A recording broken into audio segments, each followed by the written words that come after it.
Hi everyone, I hope you're all doing well today. So welcome back to Bio's Thought. आज हम लोग start कर रहे हैं part 2 of cell the fundamental unit of life. Now चलो let's get into this. लेकिन उससे पहले अब कुछ रिकैप से कर लेते हैं कल क्या क्या पढ़ा था हमने. So we talked about what is cell, right, how cell is considered as the basic fundamental unit of life, है ना, किस तरीके से वो structural and functional stability provide करता है. Correct. And then we discussed about the of course, the prokaryotic and the eukaryotic cells, the difference between the two, what is the difference between a plant cell and an animal cell, and also we talked about the cell membrane and the cell wall, है ना. तो आज के session में हम लोग discuss करेंगे about a few important thing. Further will be talking regarding the types of transport. अब ये मैंने थोड़ा कल डिस्कस कर ही लिया था, है ना, लेकिन आज हम दोबारा से थोड़ा सा डीपली समझेंगे. Okay, so will be talking about types of transport, right. We are talking about osmotic solutions. We'll be talking about, the nucleus, of course, considered as a control center. इसके बाद हम बात करेंगे माइटोकॉन्ड्रिया की, last stage of है ribosomes की. तो सबसे पहले शुरुआत करते हैं towards the types of transport. अब कल थोड़ा सा याद करो, बात हमने समझी थी regarding active and passive transport, है ना. So what is active transport? First of all देखो, transport here simply means again the same pattern, the same way through which we move around. Transportation का मतलब क्या होता है कि हम लोग आगे पीछे कहीं मूव कर रहे हैं ना, that is transport through through a particular medium, right. यहाँ पे भी ट्रांसपोर्ट का मतलब यही है. यहाँ पे नॉर्मल मतलब ये है कि मॉलिक्यूल्स, चाहे वो सॉलिड हो, लिक्विड हो या गैसियस हो, how these molecules are moving across a particular let's say a medium, through a medium across a particular membrane. ठीक है. तो कल मैंने एक एग्जांपल दिया था, ऐसे हिल का एक एग्जांपल दिया था, इफ यू रिमेंबर. जब आप नीचे हिल पे होते हो, नीचे से ऊपर की तरफ चढ़ रहे, it requires a lot of energy from your and, right. बहुत ज्यादा एनर्जी लगता है, correct. When you reach the hilltop, from there, यहाँ से नीचे आने में बिल्कुल एनर्जी नहीं लगता, एकदम आराम से मजे में आप नीचे आते हो, right, without any energy need, without any much energy requirement, we can say, correct. तो एक्टिव ट्रांसपोर्ट क्या है? एक्टिव ट्रांसपोर्ट है ये अपवर्ड हिल, ठीक है, एनर्जी लेना. यानी कि the type of a transport in which the molecules requires energy to move across a particular membrane. यहाँ पे मूवमेंट होती है हमेशा from low to higher concentration, from low to higher concentration, जिसे हम ऑल्सो दूसरी तरह से कहते हैं कि against the concentration gradient, against the concentration gradient. यानी कि इसका मतलब क्या हुआ? Concentration gradient simply stands for like in a particular, let's say, a system, यहाँ पे which is separated through a semi-permeable membrane, we have a concentration of solute or any material whatsoever on both the ends. तो कहीं पे लो होगा तो किसी दूसरे उसके चेम्बर में लो होगा, है ना. एक पे हाई होगा तो एक में लो होगा, एक में लो होगा तो एक में हाई होगा. So this difference in concentration is what is considered as a concentration gradient. ठीक है. तो हमेशा एक्टिव ट्रांसपोर्ट में ये होता है कि यहाँ पे मूवमेंट हो रही है मॉलिक्यूल्स की लो से हाई की तरफ. यानी कि अगर ये एक सिस्टम है, let's say that this is a system right over here, separated by a semi permeable membrane, और यहाँ पे आपके पास low concentration, and right over here you find higher concentration of the molecules. So the movement always happens from low to high. This is active transportation. और इसी चीज में लगती है बहुत ज्यादा एनर्जी. लो से हाई की तरफ जाओगे तो एनर्जी लगेगी. ठीक है. अब एक्टिव ट्रांसपोर्ट के दो इंपॉर्टेंट एग्जांपल्स आते हैं. पहला होता है endocytosis, okay, and the second one being exocytosis. अब थोड़ा सा लाइक वर्ड समझ आ रहा होगा, नहीं आ रहा होगा तो भी देखो, just break the term. I told you in the last session and I always tell this in biology, whenever you are not able to understand any term, always break it down. Okay, so endo stands for anything that is coming inside, and exo means जो बाहर जा रही है. Okay, and cytosis means the cell process through which it is coming in and out. Okay, and cytosis is again stands for the engulfing of the food as well. तो अगर मैं यहाँ पे इसको एक्सप्लेन करूँ with the help of a best example, जिसे हम कहते हैं अमीबा, है ना. अमीबा का शेप सबको याद तो है ही, करेक्ट. कैसा दिखता है? इस तरीके से दिखता है ना. This is how it looks like. अजीब सा शेप है, कोई शेप ही नहीं है. और ये इसका न्यूक्लियस है. ठीक है. अब लेट्स से कि अमीबा के पास ना it detects a food around itself. Let's say it detects a food over here. Okay. तो ये क्या करेगा? It will start to take out its pseudopodia. याद है ना सूडोपोडिया क्या होता है? What is pseudopodia? Pseudopodia is considered as the hands, like the false feet basically, not even hands. It's like the false feet of the amoeba, so that it can utilize it to gain the food. ठीक है. तो वो pseudopodia निकालकर उस food को engulf करने की कोशिश करता है, and after that you will see that this particular amoeba now has the food inside of it, जिसके अराउंड एक वैक्यूल क्रिएट हो जाता है जहां पे इसका डाइजेशन शुरू हो जाता है। ठीक है। And then what will happen, of course the absorption of the food will start to take place, right. जो भी इंपॉर्टेंट न्यूट्रिएंट्स है उसका एब्जॉर्प्शन शुरू हो जाता है। ठीक है। ये जो मैं इतना बड़ा बड़ा एक सर्कल बना रही हूँ, remember this is a nucleus, alright. So the food would be now scattered inside the body. Once there is a material जो कि डाइजेस्ट नहीं हुआ, ठीक है, अनरिक्वायर्ड मटेरियल है, तो वो जो अमीबा है ना उसको उसी सेम वे में एक्सपेल आउट कर देता है अपनी बॉडी से, जिस सेम वे में वो उसे एनगल्फ करता है। ठीक है। So this is what is called as exocytosis. Endocytosis is the engulfing of the food via the amoeba, and exocytosis is elimination of the undigested material through the plasma membrane, or through the, you can say, the cell membrane surface, is what is called as exocytosis. तो इन दोनों process को, ठीक है, जरूरत होती है energy की, खाना लेने में एनर्जी की जरूरत है, और खाना और बेसिकली अनडाइजेस्टेड फूड को बाहर निकालने के लिए भी एनर्जी की जरूरत है. So this is the best example of active transport. ठीक है. Another example you find of active transport is in the roots of a plant. ठीक है. जब वो आयंस का कॉन्सेंट्रेशन होता है तो पानी अंदर से बाहर जाता है, root absorbs water, right. So how does that happen? That absorption of water is only because of the movement of water happening from the low to a higher concentration. Against the concentration gradient वहां पे काम करते हैं, इसलिए energy की requirement होती है within the flowing channel. Okay. Now moving to the next part, which is again your passive transport. ठीक है. अब देखो, पैसिव ट्रांसपोर्ट हो गया, हिल से नीचे उतर रहा है वो. Okay, we are coming down to downwards from the hill, from the top of the hill. So here we don't need any energy. No energy requirement is needed. The movement happens from a higher to lower concentration. यानी कि it is along the concentration gradient. हमेशा concentration gradient higher से लो की तरफ ही जाता है. कोई भी चीज, कोई भी जहाँ पे ज्यादा भीड़ इलाका है, तुम वहां से निकल के किसी एक शांत और कम भीड़ इलाकी जगह में ही जाओगे ना, उल्टा तो जाते नहीं हो, right. So this is that same thing. It always happens along the concentration gradient. Okay. Now this passive transport has two important examples. One being the diffusion and another one being osmosis. Okay. Diffusion समझते हैं पहले. Diffusion is where the movement of molecules happens from a higher to lower concentration. ठीक है, ये याद रखना है. Concentration और lower to higher concentration gradient. Gradient. ठीक है. So this is it, right? Now diffusion is where again we can talk about either solid molecules, we talk about liquid molecules, या फिर हम बात करते हैं gaseous molecules की. ये सभी molecules move कर सकते हैं across a particular membrane. ठीक है. That is where we talk about diffusion. Diffusion में तीनों को लिया जाता है. Okay. So best examples of diffusion is the tea bag, dipping of the tea bag. याद है ना, जैसे चाय पीते हो तो टी बैग से अगर आपने पिया होगा, so you can clearly like see this. क्या होता है कि जैसे ही डिप करते हो धीरे धीरे अपना फ्लेवरॉइड्स और वो स्मेल और वो कलर छोड़ना शुरू कर देता है, right, in the warm water that you see. Correct. So that is diffusion, है ना. किसी एक रूम में अगर किसी ने बॉडी मिस्ट छिड़का है या परफ्यूम इस्तेमाल किया है, तो उसका जो स्मेल है it comes around in all of the house. एक समय के बाद पूरे घर में वो आपको स्मेल पता चल जाती है. एक रूम से दूसरे रूम तक वो ट्रैवल कर गई. कैसे कर गई? Because of the diffusion process. ठीक है, ये याद रखना है. So these are all the examples for diffusion. अब आ रही आती है osmosis की. Okay. So when I say osmosis, right. So this is the second example of passive transport. एक चीज याद रखना. Okay. एक चीज याद रखना कि osmosis and diffusion both are the examples of passive transport, और endo and exocytosis are the examples of the active transport. ठीक है. पैसिव में एनर्जी नहीं लगती. पैसिव में जब हम ऑस्मोसिस की बात करते हैं, we are only going to talk about water slash solvent molecule. ठीक है. यहाँ गैस की बात नहीं होगी, यहाँ पे सॉलिड की बात नहीं होगी, सिर्फ वाटर सॉल्वेंट की बात होगी. So osmosis is the movement of the molecules from a higher concentration of solvent towards a lower concentration of solvent across a semi-permeable membrane. ये यहाँ पे बहुत ज्यादा इंपॉर्टेंट हो जाता है जब कभी भी हम लिखते हैं regarding osmosis, because semi permeable membrane नहीं होगा तो फिर कुछ भी हो जाएगा ना, चाहे कोई भी सॉलिड मटेरियल हो या गैसियस मटेरियल हो, वो भी मूव कर जाएगा एक चेंबर से दूसरी की तरफ, राइट. हमें तो सिर्फ पानी की बात कर रहे हैं ना, पानी चाहिए तो there has to be a membrane present है. Okay.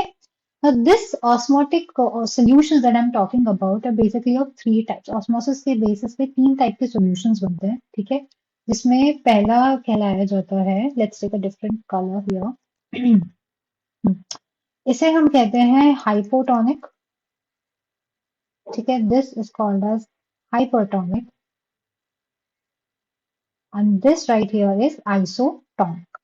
Okay, now one by one we'll understand this. So hypotonic, hypotonic का क्या मतलब है? हाइपोटोनिक का मतलब है, देखो, जहां जब कभी भी हम उसके सॉल्यूशंस की बात करते हैं ना, solutions in itself the word simply comprises of, और it simply means is a mixture of two things, है ना? It is a mixture of two things, right? तो जब कभी भी हम बात करते हैं सॉल्यूशंस की, ये दो कंपोनेंट का बना होता है, एक होता है सॉल्यूट और दूसरा होता है सॉल्वेंट, ठीक है? बेस्ट एग्जांपल है नमक का पानी, okay, salt water. When I say solute, salt acts as the solute and then water acts as the solvent.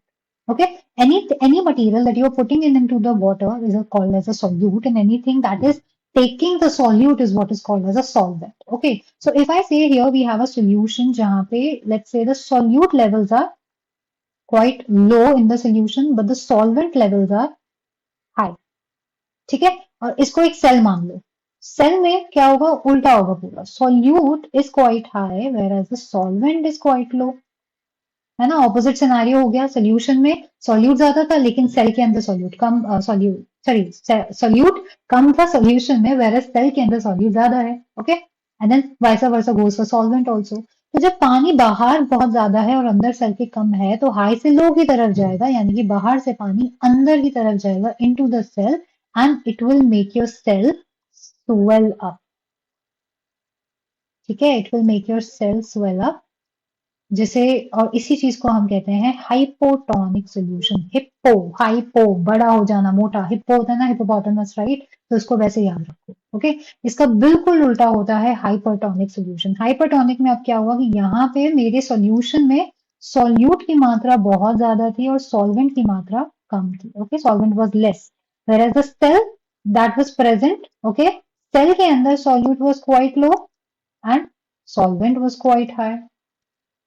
So solvent movement कहां से होगी? हाई से लो की तरफ होगी, मतलब अंदर से बाहर की तरफ होगी, which will lead to the cell shrinking, ठीक है? Cell will shrink, size will decrease down, and that is called as hypertonic.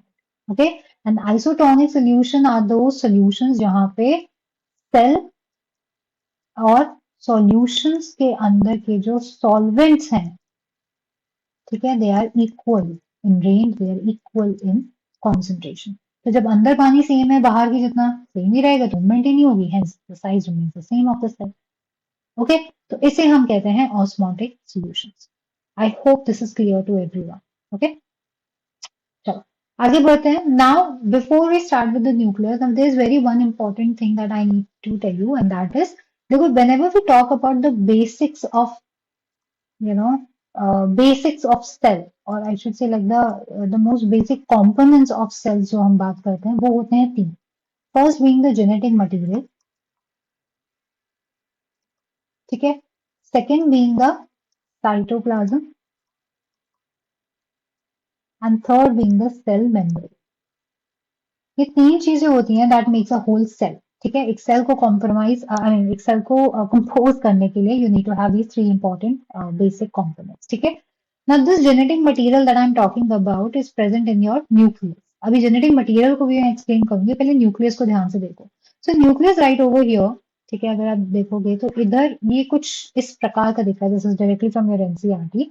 There are four important components of the nucleus in itself. Of course इससे भी काफी ज्यादा important चीजें हैं, लेकिन we are going to stick to just a few things depending upon your level of understanding, right? तो जब हम बात करते हैं न्यूक्लियस की, always remember in eukaryotic cell of course you find a nucleus which comprises of a nuclear membrane, ठीक है? एक न्यूक्लियर मेम्ब्रेन मौजूद होता है, राइट? तो ये जो न्यूक्लियर मेम्ब्रेन आप देख रहे हो, ये पूरा, okay, this is a nuclear membrane. लेकिन अब इसके साथ साथ इस न्यूक्लियर मेम्ब्रेन का काम क्या है? This is basically the outermost covering, outermost covering जिसका काम है is to protect the nucleus, ठीक है? अब इसी न्यूक्लियस के बीच बीच में ना छोटे छोटे से पोर्स बने हुए हैं.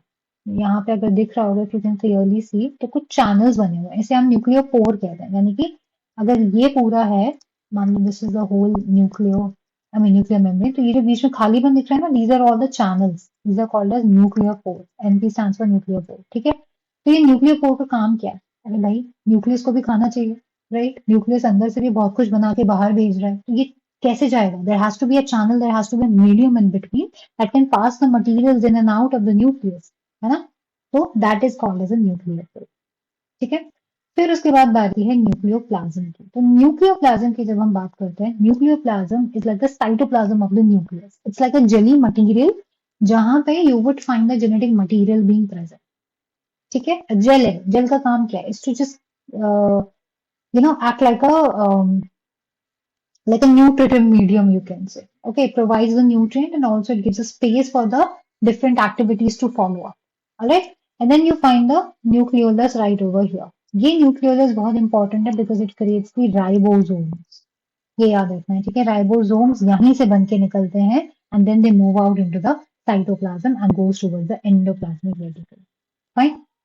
अब यहाँ से एक चीज और समझते हैं, बात करते हैं साइटोप्लाज्म की। So cytoplasm, you have to remember, is nothing but just a gel like material, okay, gel like material which is composed of salts, water, ठीक है, ऑर्गेनिक मॉलिक्यूल्स, एक्सेट्रा, प्रोटीन्स, ये सब चीजों का बना होता है, ठीक है। ये जो साइटोप्लाज्म है ना, it basically comprises of all the organelles, ठीक है। All the organelles are present in it, this is cytoplasm, okay. अब इसी से एक मिलता जुलता टर्म होता है जिसे हम कहते हैं protoplasm. Remember, protoplasm was first of all given by Purkinje. The term was coined by Purkinje in the 70s. And protoplasm is like a living, clear material. It is a living, clear material. ठीक है? अब इसको ऐसे सोचो कि this right over here is a cell wall. अगर हम बात करें प्लांट सेल की, ठीक है, सेल वॉल हुआ, उसके बाद अब हमारी बारी आती है सेल मेम्ब्रेन की, फिर उसके बाद एक कवरिंग आती है cell membrane, correct. Cell membrane की कवरिंग के बाद क्या आता है? सेल मेम्ब्रेन की कवरिंग के बाद आता है आपके पास protoplasm, okay. So this is a protoplasm. Protoplasm is nothing but a clear liquid that comprises of the cytoplasm and the nucleus. यानी कि एक ऐसा क्लियर लिक्विड जो साइटोप्लाज्म और न्यूक्लियस को कवर कर रहा है। तो एक बॉल की तरह समझो, cell is like a ball, okay. बाहरी परत होती है सेल वॉल की, फिर आता है सेल मेम्ब्रेन, उसके बाद आता है प्रोटोप्लाज्म। प्रोटोप्लाज्म के अंदर भरा हुआ होता है साइटोप्लाज्म, ठीक है। सो प्रोटोप्लाज्म के अंदर भरा हुआ है साइटोप्लाज्म, राइट। और फिर उसके बाद क्या है? ये वाला पूरा पार्ट हो जाएगा साइटोप्लाज्म का, and then somewhere around in between you will find the nucleus, okay. और यहाँ पे सारे आपके ऑर्गेनल्स मौजूद हैं। So this is how it looks, clear. अब बात आती है जेनेटिक मटेरियल की। देखो भाई, जेनेटिक मटेरियल की जब हम बात करते हैं, okay, when we talk about RNA, DNA, ठीक है, डीएनए से शुरुआत करते हैं बिकॉज यूकैरियोटिक सेल की हम बात कर रहे हैं। सो सी, genetic material is the most important component, okay, remember this, because this is like a rule book, you can say, like an instruction manual है ये, ठीक है। This is a instruction manual.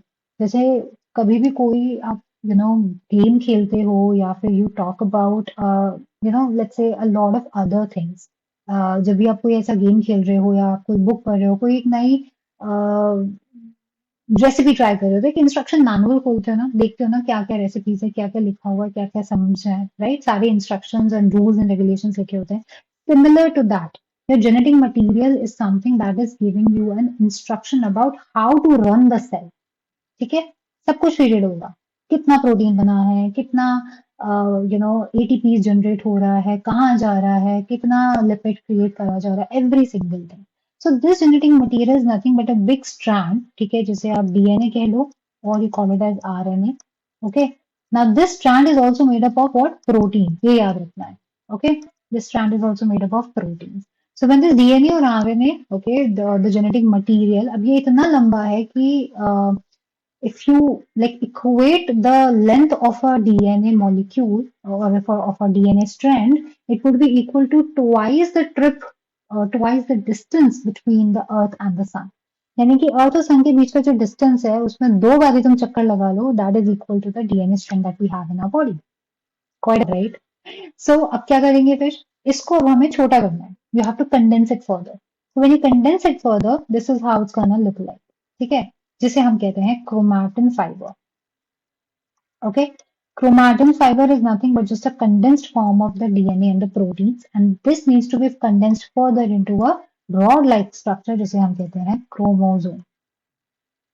ठीक है, अब ये क्रोमोसोम जो आपने देखा, okay, this chromosome right over here is the one which is required for what, this is the one that we actually see in the under the microscope. ठीक है, जब कभी भी सेल डिवीजन हो रहा होता है तो उसका मेटाफेजिक फेज होता है जहाँ पे जब क्रोमोसोम डिवाइड करता है तब आपको क्रोमोसोम्स एक्चुअली देखने को मिलते हैं.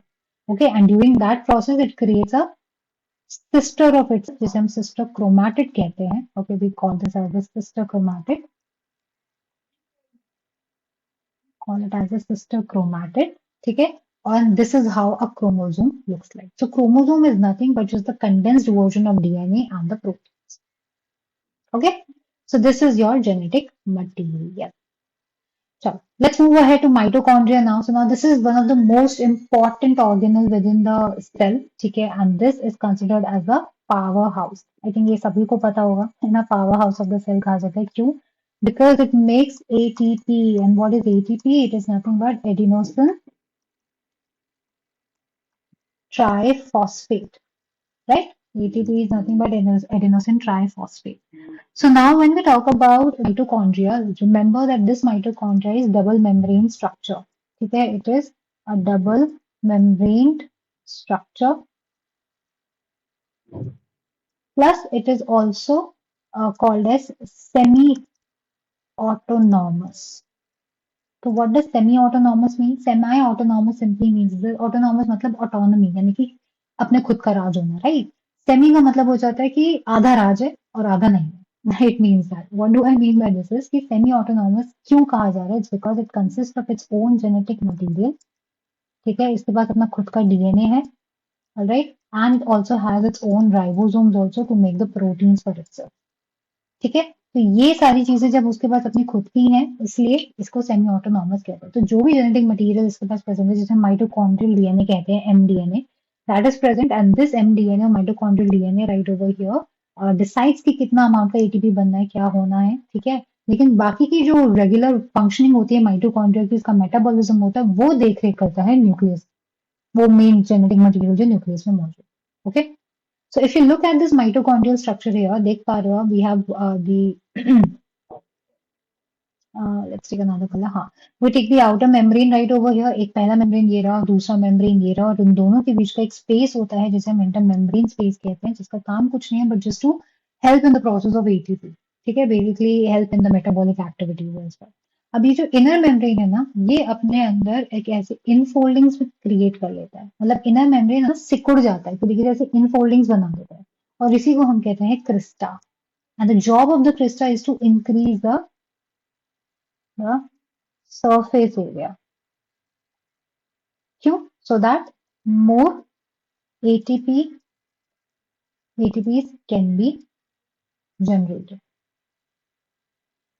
ठीक है, तो ज्यादा सर्फेस एरिया होगा, ज्यादा एटीपी बनेगा, सिंपल सी बात है, राइट? और इसी इनर मेम्ब्रेन के अंदर एक जेली लाइक मटेरियल होता है जिसे हम कहते हैं मैट्रिक्स, जहां पे the jelly like material basically again gives stability to the whole organelle. It incorporates the genetic material, the ribosomes with it. तो ये हो गया यहाँ पे मैट्रिक्स. ठीक है, so this is your mitochondria.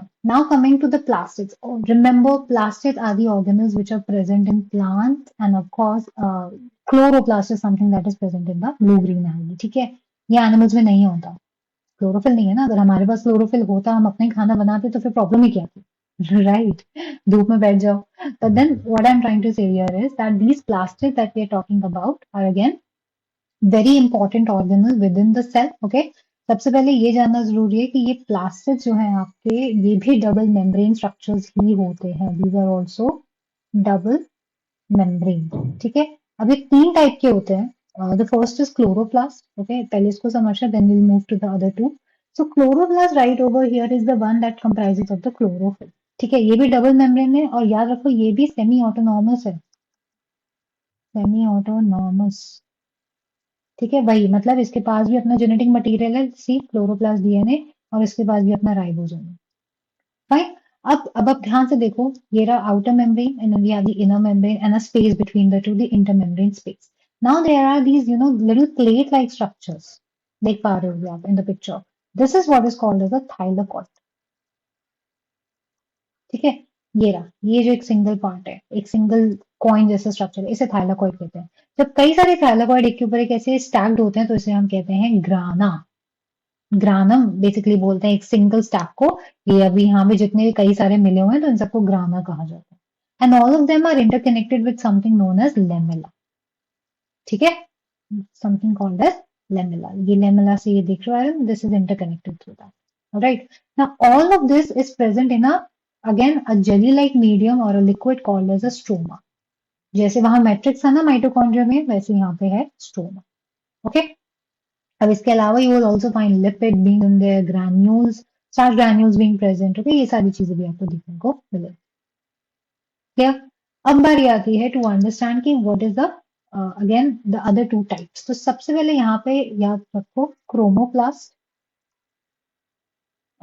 Just a second.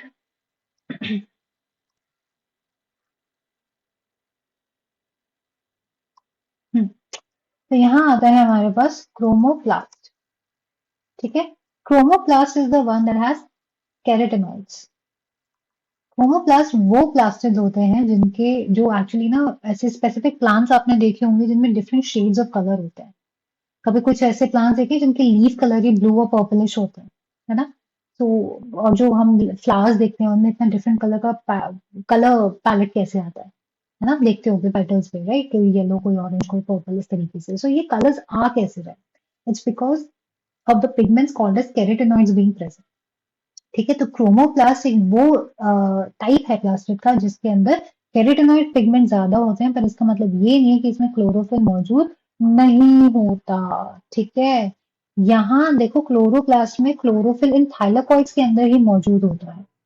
ठीक है, और इस क्लोरोफिल ही वो एक पिगमेंट है जो हेल्प करता है ग्रीन कलर को प्रोवाइड करने में, okay, to the plant and of course to the plant itself. Chromoplast में बस कैरोटेनॉइड्स की मात्रा थोड़ी ज्यादा है, chlorophyll is a bit less, but that does not mean it does not have it because they make their own food, right. So chlorophyll are supposed to be present there. Okay, so that is your chromatoplast. And the third type that we have is called as the leucoplast. Leucoplast does not have any pigments. Okay, there are no pigments and they help in the storage of food. Storage of food. Food such as starch, okay, protein, fats, etc. All of this is your uh, basically the things that are present in. Okay, I hope ये सबको clear हो गया होगा। अब बारी आती है, देखो at this point there are many times that the CBSE has asked like write down the three differences between the I mean the three differences between the mitochondria and the chloroplast and three similarities between the two. So देखो when we talk about the similarities, when we talk about similarities, so सबसे पहले similarities ये हैं कि both of them are semi-autonomous, ठीक है, both of them are double membrane,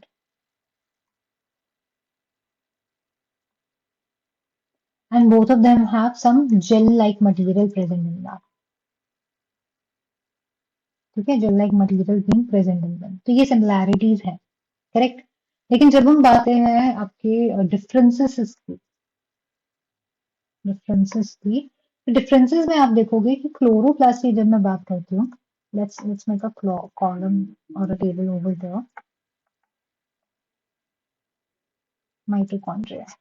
हाँ, so देखो chloroplast is again the one that makes food while mitochondria uses the food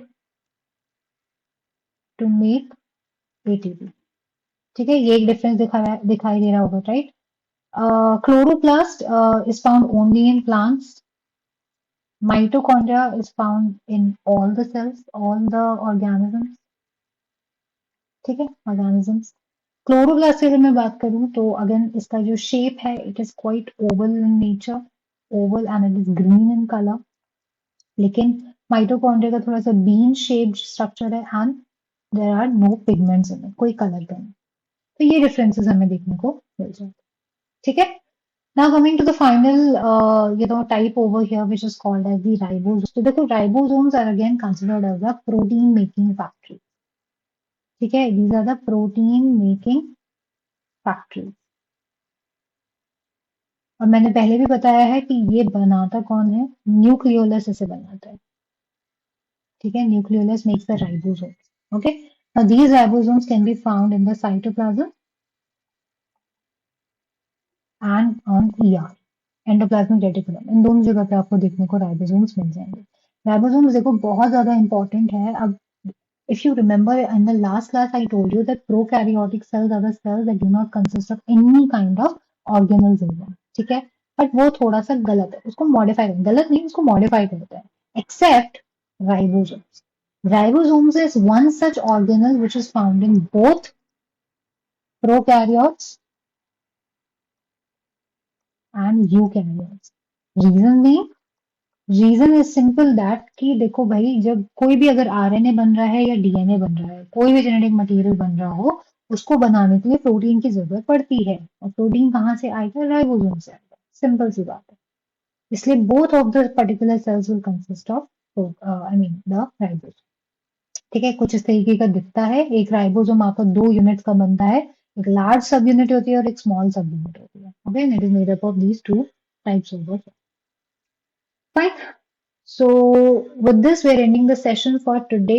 All right. And in the next class, we'll be discussing about the endomembrane system, the one that comprises of your endoplasmic reticulum, Golgi apparatus.